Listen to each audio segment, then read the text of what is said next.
Bab 1741. Zarain menghabiskan banyak uang untuk menyewa prajurit tua tapi kuat untuk berjuang demi negara.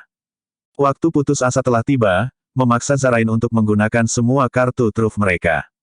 Jika Zarain tidak bisa membalikkan keadaan, ia akan merasa terhina dan bahkan kehilangan status internasionalnya sebagai negara adidaya.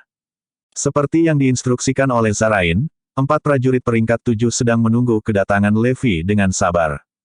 Prajurit pertama tampak seperti kabut hitam, dan tidak ada yang bisa melihat sosoknya dengan jelas. Dia adalah Silead, pemimpin dari dewa yang melenyapkan. Itu adalah organisasi pembunuh yang berspesialisasi dalam mengalahkan prajurit kelas tertinggi.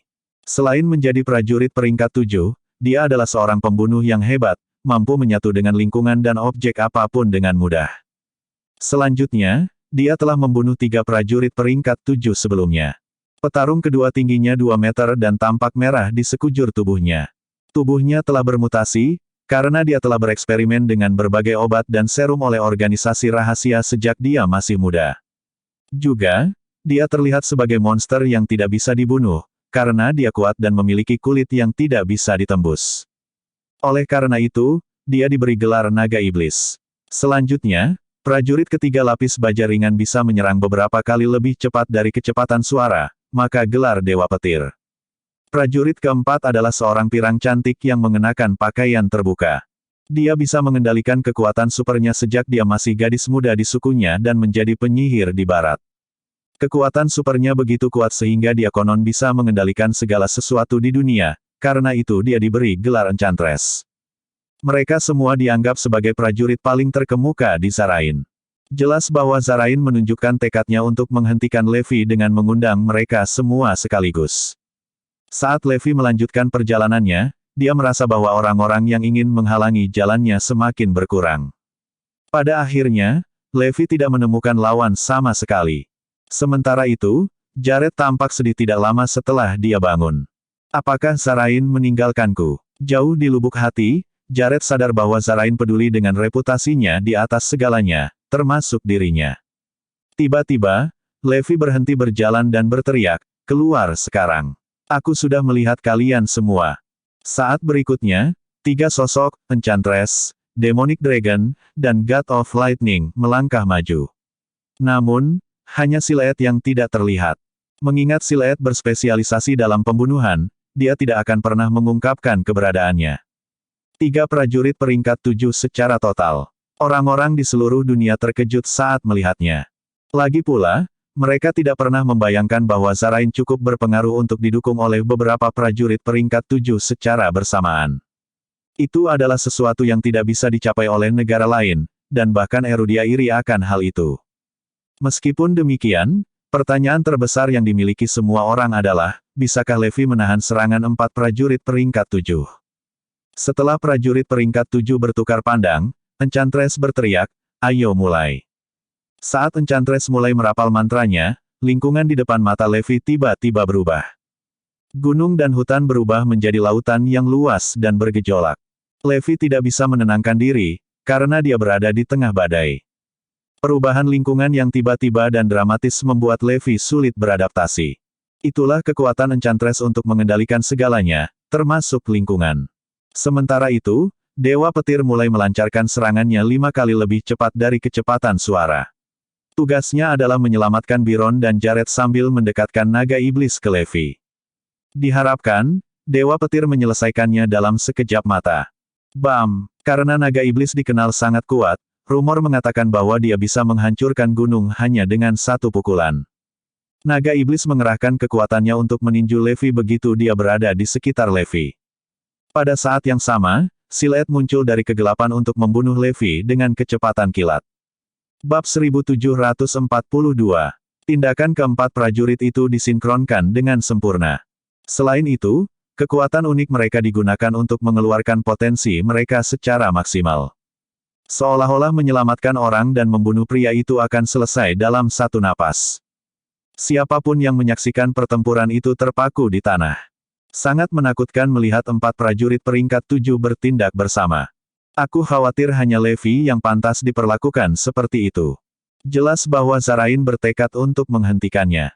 Lagi pula, Zarain telah menggunakan semua kartu asnya sekaligus. Kalau begitu, pria misterius itu telah tiba di akhir perjalanannya. Dragonites benar-benar bingung setelah menerima berita itu. Orang-orang dari Shield tahu bahwa keempat prajurit peringkat 7 adalah prajurit terkuat di Zarain dan setara dengan Eragon Erudia. Juga, rahasia dan master yang tidak diketahui semuanya ada di tangan prajurit peringkat 7. Begitu mereka campur tangan, siapa yang bisa menghentikan mereka?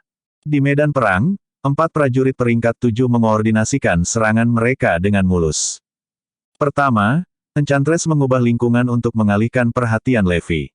Kemudian, Dewa Petir menteleportasi naga iblis ke sisi Levi untuk meluncurkan serangan paling mematikannya ke Levi. Prajurit peringkat 7 percaya bahwa tidak mungkin Levi bisa menahan serangan mereka. Pertama, Enchantress mempesonanya, sehingga Levi tidak bisa tetap fokus untuk bertarung. Kemudian, Dewa Petir meluncurkan serangan mendadak dengan kecepatan kilat. Karena itu, Levi tidak pernah bisa menghindari serangan itu tetapi harus menghadapinya secara langsung. Dalam keadaan seperti itu, kemungkinan Levi bisa menahan pukulan kuat naga iblis hampir nol. Bahkan jika Levi bisa bertahan, Silet ada di sana untuk membunuhnya untuk menghabisinya. Mempertimbangkan bahwa keterampilan dan kekuatan prajurit peringkat 7 jauh melampaui level prajurit biasa, tidak ada yang menyangka bahwa Levi bisa bertahan. Saat naga iblis mendaratkan pukulannya di dada Levi, semua orang merasa bahwa sebuah bom baru saja meledak dan membentuk awan debu jamur. Terlebih lagi, Silet, sebagai ahli pembunuhan, muncul di atas Levi. Dia memegang 2 bilah yang dikelilingi oleh sambaran petir. Juga, bilahnya terbuat dari meteorit dan bisa menembus benda apapun di dunia. Ledakan. Naga iblis yakin bahwa dia telah mendaratkan pukulan kuatnya pada Levi. Puff, puff. Silet juga percaya bahwa dia telah menancapkan pedangnya ke leher Levi.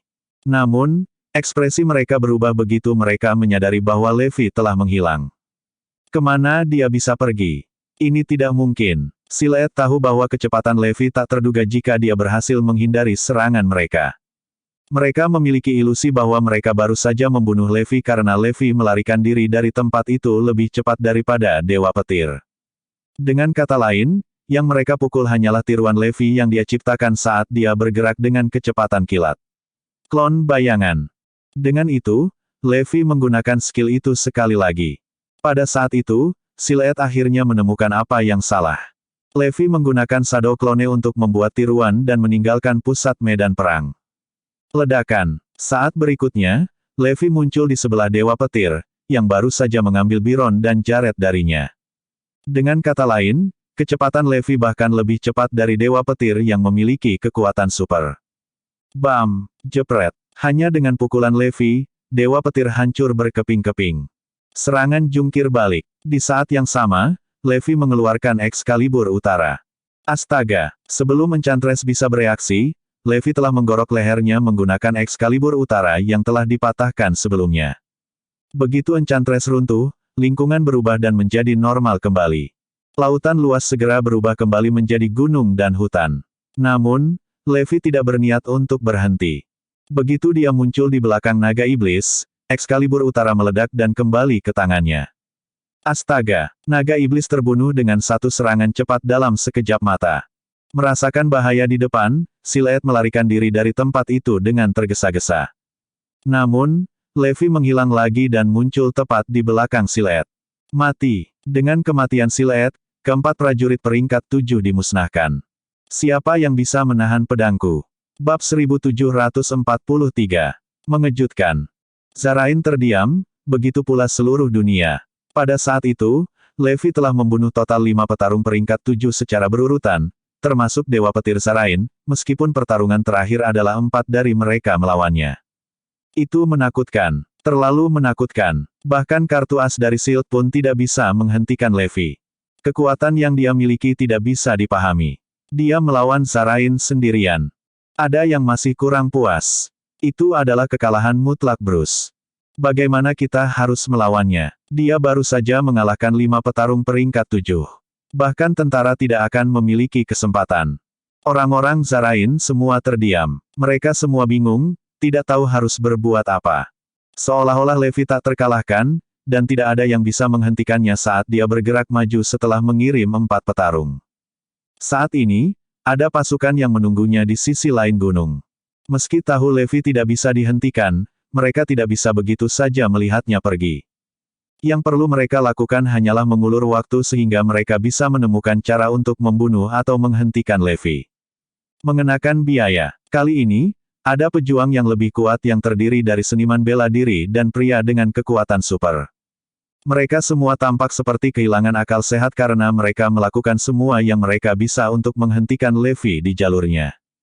Levi, bagaimanapun, menyeret kedua pria itu bersamanya dan terus mengayunkan pedang patah yang dimilikinya, membuka jalan untuk dirinya sendiri.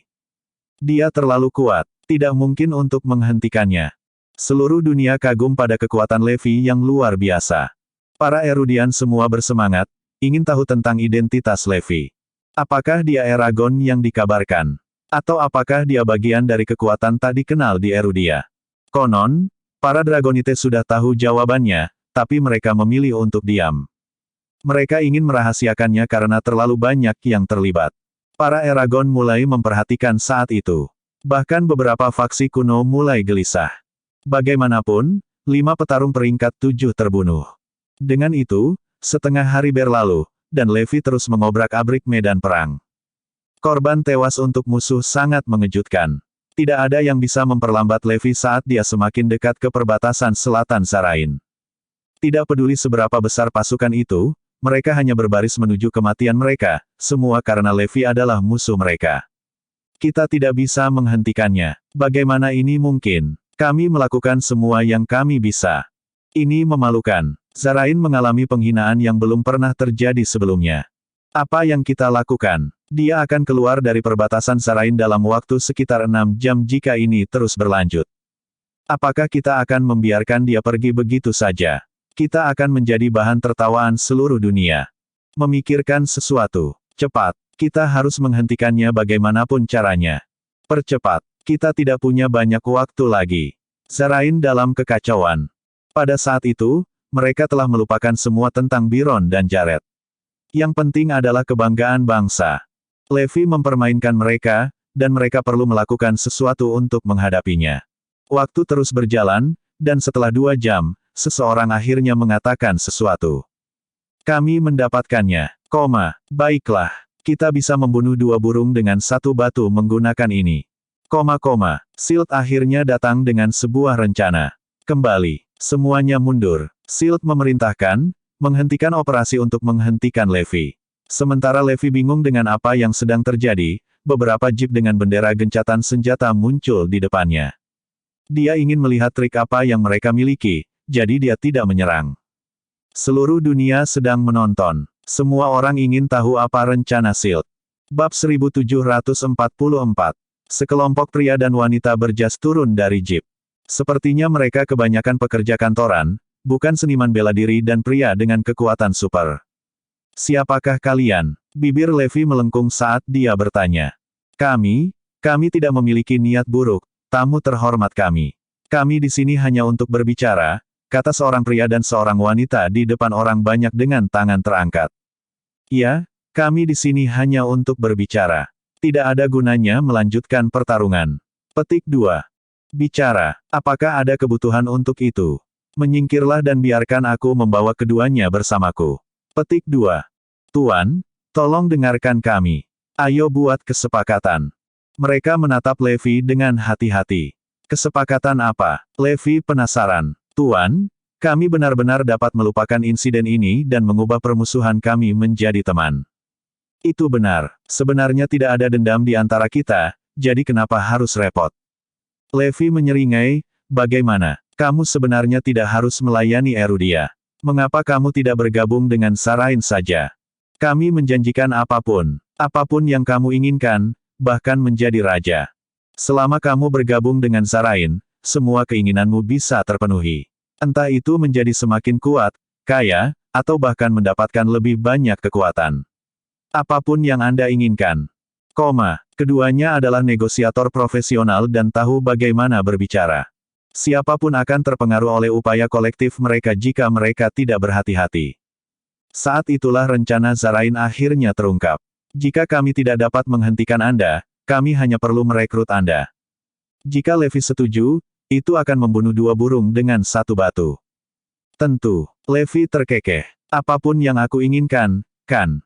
Ya apa saja. Kami adalah perwakilan dari SHIELD, jadi kami memiliki wewenang untuk memenuhi setiap dan semua persyaratan Anda. Semua orang di sana percaya diri.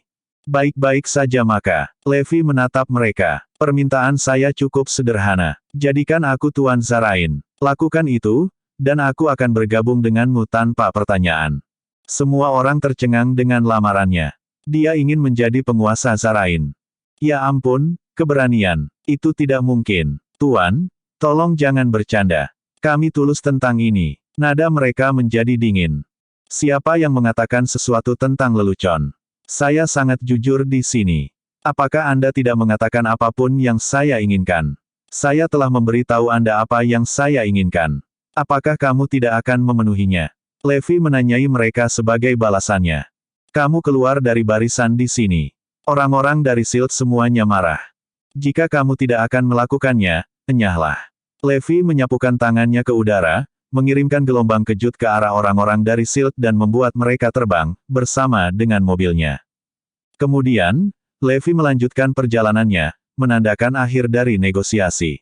Dengan itu, SHIELD menjadi kacau.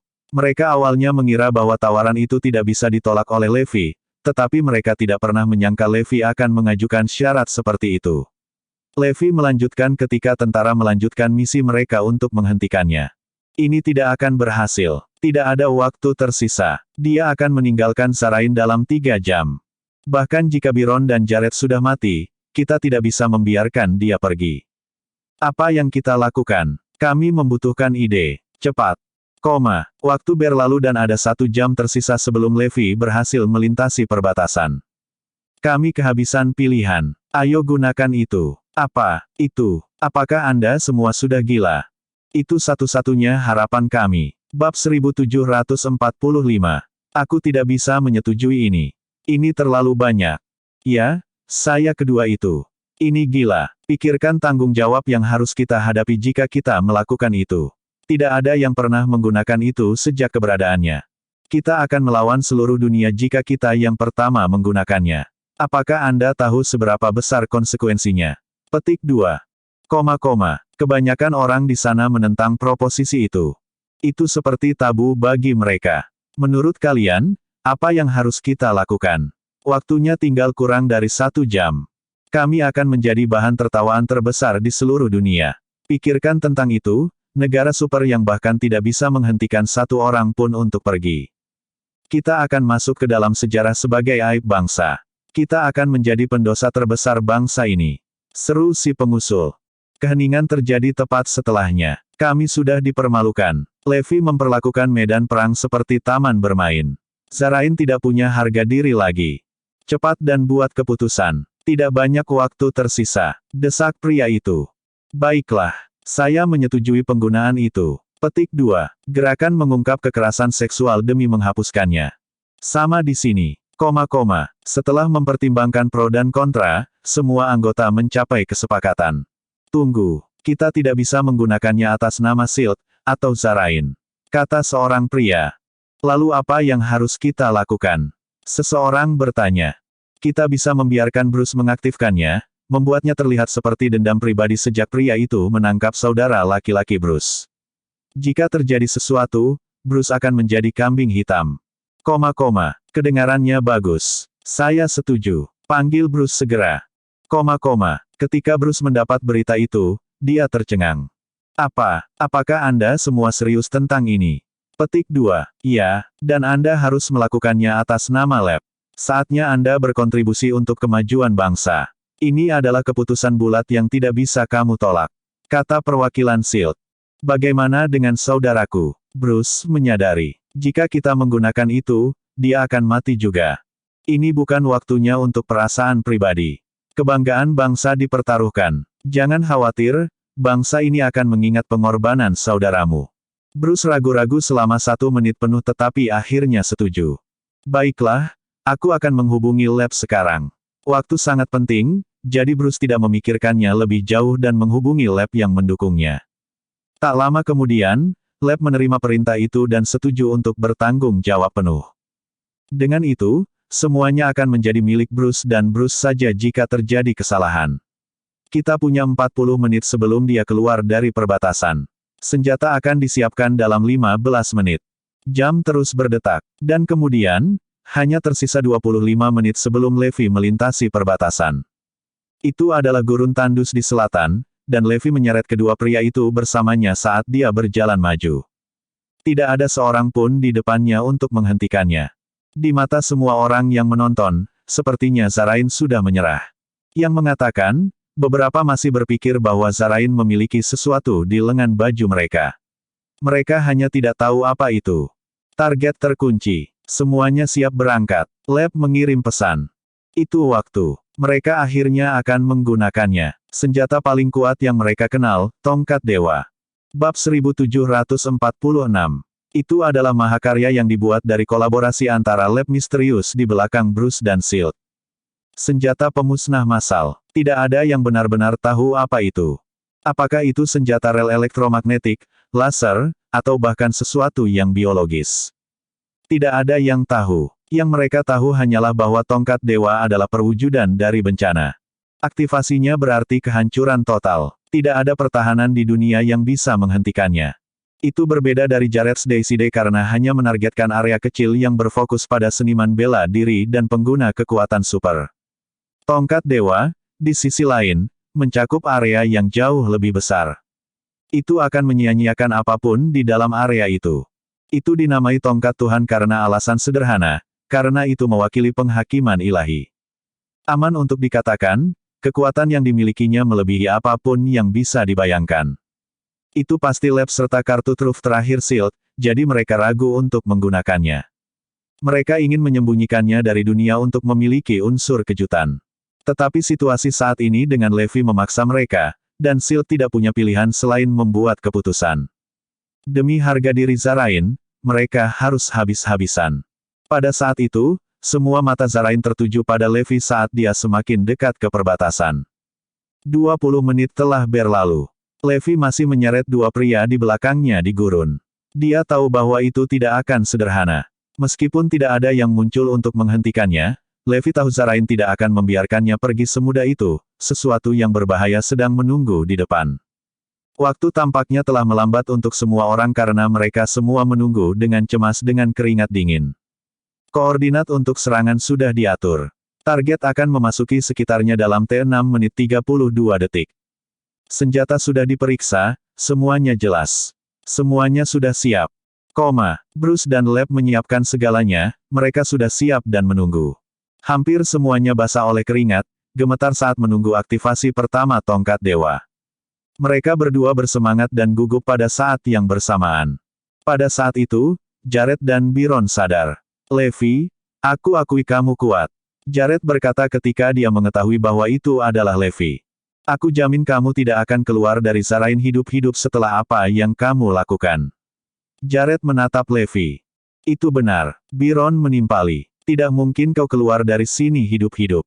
Kakakku tidak akan pernah membiarkan itu terjadi. Mendengar itu, Levi memikirkan sesuatu dan tidak bisa menahan senyumnya.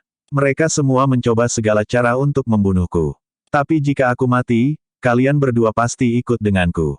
Byron dan Jared tiba-tiba tersadar saat mereka berkeringat dingin dan gemetaran. Itu benar. Pada saat seperti ini, hidup kita tidak lagi berharga, terutama Jared. Prioritas utama mereka adalah menghentikan Levi. Selain itu, aku masih akan senang jika melihatmu mati. Tidak ada hal lain yang penting.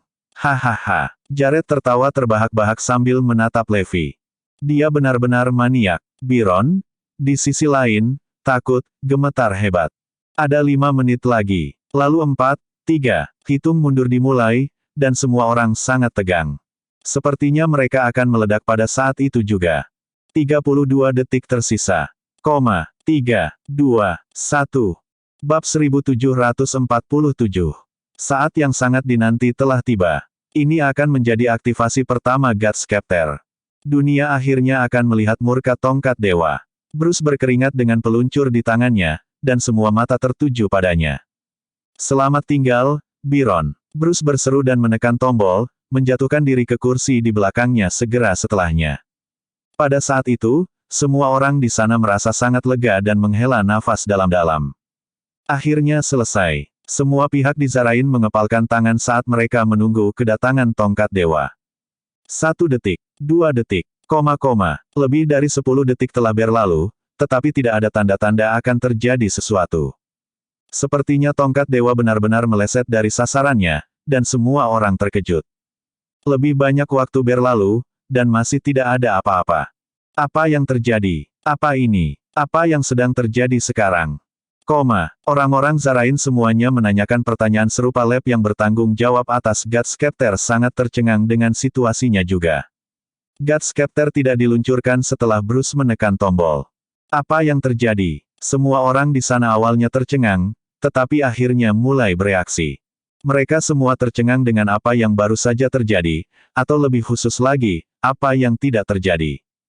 Apa? Bruce bangkit dari lantai dan meraung. Apakah itu tidak diluncurkan? Bagaimana bisa? Periksa. Periksa sekarang.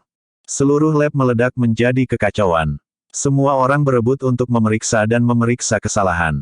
Pak, sistem peluncuran tidak berfungsi. Itu sebabnya peluncurannya tidak berhasil. Mereka dengan cepat menemukan alasannya. Memperbaikinya. Cepat.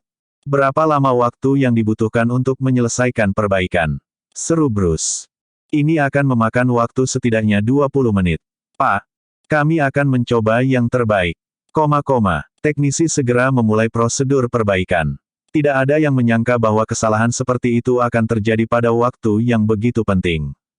20 menit kritis itu mengakibatkan Levi meninggalkan Zarain tanpa masalah lebih lanjut. Kita tidak bisa begitu saja menggunakan tongkat Tuhan di tanah negara lain, kan? Seluruh markas dalam keheningan yang mati sementara Bruce menghancurkan meja di depannya karena frustrasi. Yang mengatakan, ketika dia berbalik, ada seringai di wajahnya. Sejujurnya, dia berada di balik tidak berfungsinya sistem peluncuran. Alasan di balik tindakannya sederhana. Dia tidak ingin saudaranya, Byron, mati. Bruce adalah pria yang menempatkan keluarga di atas segalanya. Kalau tidak, dia tidak akan melakukan semua hal gila saat itu. Dia tidak akan pernah bisa membunuh saudaranya sendiri. Baginya, Byron jauh lebih penting daripada kebanggaan Zarain. Penghinaan yang mereka terima dari Erudia selalu bisa dilunasi, tetapi Byron hanya memiliki satu kehidupan. Jadi, kegagalan sistem peluncuran Gutscepter menandakan kegagalan Zarain untuk menghentikan Levi meninggalkan negara itu. Sementara itu, Levi berdiri di perbatasan dengan dua pria yang bersamanya. Dia tertawa. Bukankah kamu mengatakan mereka akan membunuhku? Anda, Byron dan Jared sama-sama terkejut melihat Levi akan mencapai perbatasan dengan mudah. Ayo pergi. Saatnya menghadapi hukuman yang pantas kamu terima di Erudia.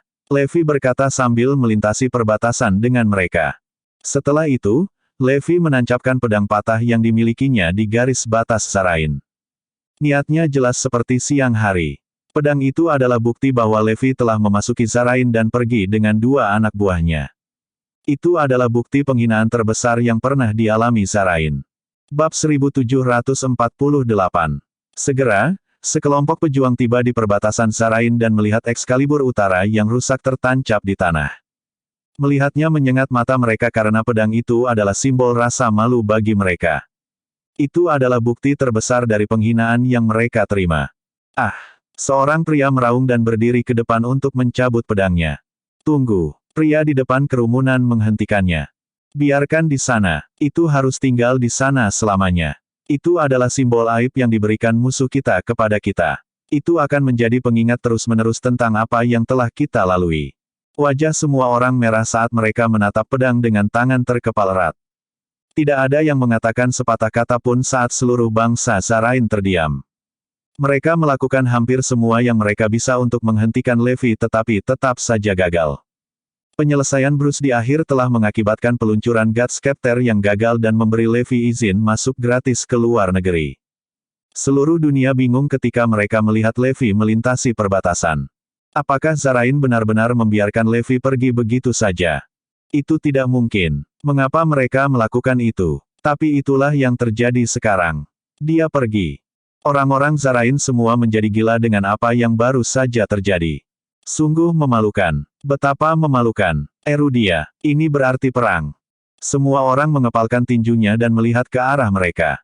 Bruce mengepalkan tinjunya juga. Tunggu aku, Byron. Aku akan mendapatkanmu kembali. Kamu akan membayar untuk ini, Erudia. Dia tahu bahwa Byron tidak akan mati, bahkan di Erudia. Dan itu sudah cukup baginya. Ketika Erudia mendapat berita itu, mereka semua sangat gembira. Pertama, mereka membongkar Ruling Union. Kemudian, seorang pejuang misterius menyusup ke Zarain dan pergi dengan dua anak buahnya. Kedua insiden itu menunjukkan kekuatan Erudia.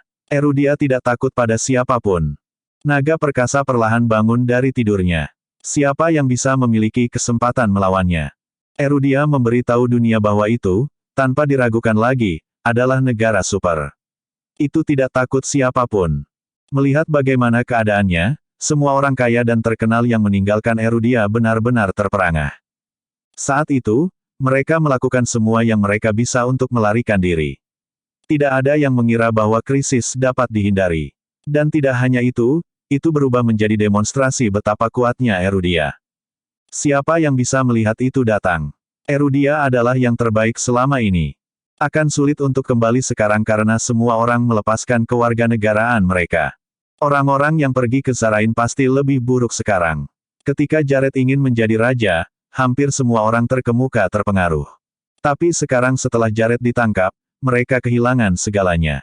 Terutama bagi Logan dan Henry. Mereka akan menjadi krim kue, tetapi semuanya berantakan dalam sekejap. Terlebih lagi, mereka benar-benar menyaksikan Jared dibawa pergi. Segera, Henry, Fabian, dan yang lainnya tiba di Manor. Mereka baru mengetahui berita terbaru setelah menyalakan televisi. Ekspresi Jenny langsung menjadi gelap setelah melihat apa yang ada di berita. Zarain marah karena Levi mengambil Byron dan Jared, jadi mereka menyatakan bahwa semua aset setiap orang yang pernah memiliki kewarganegaraan di Erudia akan disita dan mereka akan dideportasi. Tak lama kemudian, daftar nama diumumkan, dan Jenny dengan cepat menemukan namanya di sana. Ini buruk. Semuanya cepat. Lihat ini. Seru Jenny. Apa? Semua orang mulai memeriksa daftar nama. Semua nama kami ada di sana. Zarain akan menyita semua yang kita miliki dan mendeportasi kita. Dalam sekejap mata, mereka ditendang keluar hanya dengan pakaian yang mereka kenakan. Ini tidak masuk akal. Keluarga Lopez dan keluarga kulit hitam sama-sama hancur. Bab 1749. Mereka tidak akan pernah berharap bahwa mereka akan mengalami pasang surut seperti itu dalam satu hari. Mereka pernah berada di puncak dunia, tetapi sekarang mereka bukan siapa-siapa. Ding, ding, ding. Semua ponsel mereka memberitahu mereka secara bersamaan. Ketika mereka membuka ponsel mereka, apa yang menunggu mereka adalah berita yang lebih mengerikan. Semua aset mereka di luar negeri telah dikosongkan, bahkan perkebunan, mobil, serta manor. Semuanya hilang. Dalam sekejap, mereka tidak memiliki apa-apa lagi selain apa yang mereka kenakan karena bahkan tempat tinggal mereka disita. Pada saat yang sama, mereka juga mendapat pemberitahuan bahwa Zarain telah resmi mencabut kewarganegaraan mereka. Mereka dilucuti identitasnya, termasuk nama mereka. Informasi pribadi mereka tidak lagi ada di database global. Mereka sekarang tinggal di pengasingan. Bahkan pengemis lebih baik dari mereka karena mereka masih memiliki identitas yang utuh. Aku. Fabian merasa pusing dan langsung pingsan. Mengapa ini terjadi? Apa kesalahan kita sehingga pantas mendapatkan ini? Aku menolak untuk menerima ini. Saya akan mengajukan banding. Dengan pengumuman itu, orang-orang menjadi marah dan memprotes seperti orang gila. Hal-hal mengerikan terjadi di jalan-jalan ketika para pengkhianat dari Erudia diserang dengan kejam sebelum diusir dengan paksa ke luar negeri. Hal-hal hanya akan menjadi lebih buruk setelah mereka keluar dari negara karena mereka tidak lagi memiliki identitas. Itu berarti bahwa tidak ada wilayah lain yang akan menerima mereka ke dalam perbatasan mereka. Mereka tidak bisa kembali ke Erudia atau ke tempat lain. Tidak ada yang akan menerima mereka. Satu-satunya nilai yang mereka miliki adalah melakukan kerja keras. Dikatakan bahwa ada banyak organisasi perdagangan manusia yang sedang mencari orang-orang seperti mereka. Yang mengatakan, semua orang tahu apa yang akan terjadi dengan mereka jatuh ke tangan organisasi-organisasi itu. Segera, Langkah kaki terdengar mendekati mereka dengan langkah cepat sebelum orang-orang datang menyerbu ke dalam rumah. Kamu bukan lagi warga Zarain. Semua statusmu telah dicabut. Mulai sekarang, kamu tidak diterima di Zarain. Pergi sekaligus. Hal pertama yang mereka lakukan adalah memberikan perintah kepada kedua keluarga untuk meninggalkan negara itu. Tuan, pasti ada kesalahpahaman. Kami adalah keluarga Lopez dan keluarga kulit hitam Erudia. Kami sangat dekat dengan Tuan Simit. Itu benar, membiarkan kami tinggal di Zarain pasti akan bermanfaat. Pasti ada kesalahan. Kami tidak akan pernah bisa dideportasi. Semua orang mulai membela diri, tapi itu tidak salah. Ini kalian baik-baik saja. Tidak ada kesalahpahaman di sini. Sekarang pindah. Belatung sepertimu seharusnya tidak boleh tinggal di tanah suci seperti Zarain. Para pria itu bersikeras. Biarkan aku menanyakan ini padamu. Mengapa Anda membekukan semua aset kami? Kamu tidak berhak melakukan itu. San berdiri di depan. Iya, Logan menimpali. Kalian adalah orang-orang yang mengundang kami ke Zarain. Anda bahkan mengirim jet untuk menjemput kami. Bagaimana Anda bisa mencabut status kami begitu saja? Apa alasannya? Itu benar. Bagaimana kalian bisa begitu tidak masuk akal? Saya tidak keberatan meninggalkan negara ini, tetapi bagaimana Anda bisa menyita semua aset kami? Atas dasar apa? Jenny dan Melanie maju satu per satu. Itu seperti bagaimana mereka biasa berdebat dengan orang-orang di Erudia. Meskipun demikian, mereka telah melupakan satu hal. Mereka tidak berada di Erudia. Penalaran tidak berarti apa-apa bagi orang-orang di depan mereka. Kau ingin alasan? Inilah alasan Anda. Kejar mereka. Bab 1750. Orang-orang itu segera mulai menyerang kedua keluarga itu. Meskipun orang-orang di keluarga Lopez dan keluarga hitam dianggap sebagai seniman bela diri sekarang, mereka masih bukan tandingan pria-pria itu. Zarain telah mengirim pejuang elit untuk menghadapi mereka. Pada akhirnya, apa yang terjadi adalah urusan sepihak karena semua orang di kedua keluarga dipukuli hingga babak belur dan diseret ke dalam truk besar seolah-olah mereka sudah mati. Di dalam truk itu penuh dengan orang-orang yang akan dideportasi. Setelah beberapa jam, mereka semua diangkut ke perbatasan dan dibuang seolah-olah mereka semua sampah, termasuk Henry dan yang lainnya. Jika kalian pernah melangkah ke Zarain lagi, itu akan menjadi laut lain kali. Seseorang di perbatasan memperingatkan mereka. Pada saat itu, Henry dan yang lainnya bingung ketika mereka menatap gurun tandus di depan mereka. Mereka tidak tahu kemana harus pergi dari sana. Mereka tidak punya uang atau identitas. Mereka tidak bisa pergi kemanapun. Mereka berada dalam situasi terburuk yang bisa dibayangkan, sebanding dengan orang-orang biadab. Kami berada di puncak dunia beberapa saat yang lalu. Bagaimana bisa jadi seperti ini? Aku benar-benar menyesali ini. Seharusnya aku tidak pernah meninggalkan Erudia sejak awal. Orang-orang mulai menangis tidak jauh dari sana, menyesali keputusan yang mereka buat. Saya sangat bodoh. Mengapa saya meninggalkan Erudia? Erudia sangat bagus. Iya, bagaimana ini bisa dibandingkan dengan apa yang kami miliki di Erudia?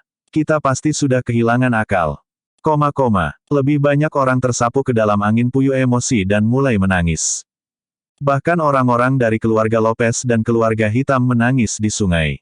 Mereka sangat menyesali keputusan yang mereka buat. Kami adalah sekelompok idiot. Mengapa kita tidak mendengarkan para tetua?